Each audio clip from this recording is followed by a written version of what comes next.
Papua, Pulau Surga. Papua adalah pulau terbesar kedua di dunia.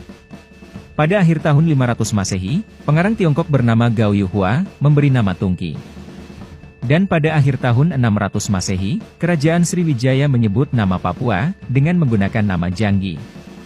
Tidore memberi nama untuk pulau ini dan penduduknya sebagai Papawa yang sudah berubah dalam sebutan menjadi Papua. Pada tahun 1545, Inigo Ortiz de Retes memberi nama Nueva Guinea.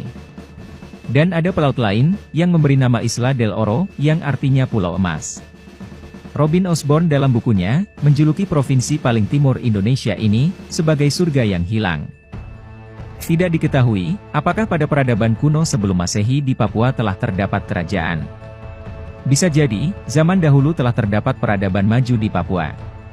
Pada sebuah konferensi tentang lampu jalan dan lalu lintas tahun 1963 di Pretoria, Afrika Selatan, C.S. Downey mengemukakan tentang sebuah pemukiman terisolir di tengah hutan lebat pegunungan Wilhelmina di bagian barat New Guinea, yang memiliki sistem penerangan maju.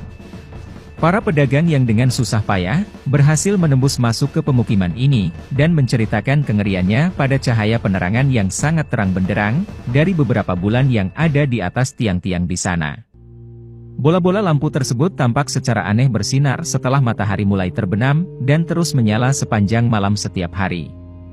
Kita tidak tahu akan kebenaran kisah ini, tapi jika benar, itu merupakan hal yang luar biasa dan harus terus diselidiki. Papua telah dikenal akan kekayaan alamnya sejak dulu. Pada abad ke-18 Masehi, para penguasa dari Kerajaan Sriwijaya mengirimkan persembahan kepada Kerajaan Cina.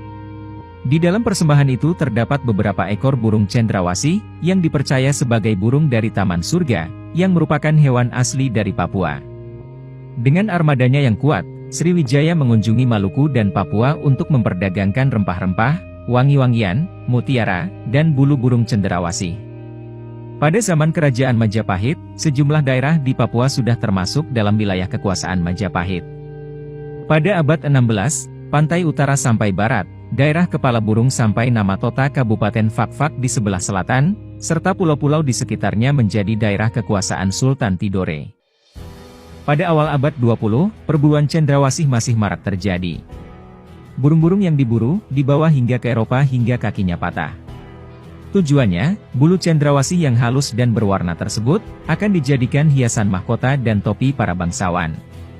Atas dasar kepercayaan tersebut, burung cendrawasih akhirnya dijuluki Bird of Paradise. Alfred Wallace, seorang peneliti biologi dari Inggris juga memberi nama Latin burung ini, yakni Paradisia apoda, yang berarti burung surga tanpa kaki. Eksistensi cendrawasih sebenarnya telah diketahui raja-raja di Eropa sejak 1522. Cendrawasih pada masa itu sempat dijadikan hadiah dari Raja Maluku untuk Raja Spanyol.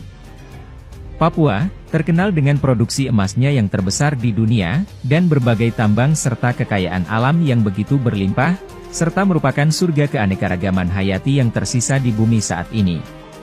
Pada tahun 2006, diberitakan suatu tim survei yang terdiri dari penjelajah Amerika, Indonesia, dan Australia, mengadakan peninjauan di sebagian daerah pegunungan Foja Provinsi Papua, Indonesia.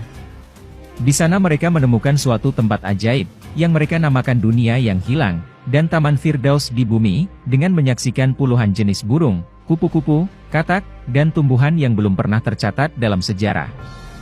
Jika dikelola dengan baik, orang Papua pun bisa lebih makmur dengan kekayaan alam yang melimpah tersebut.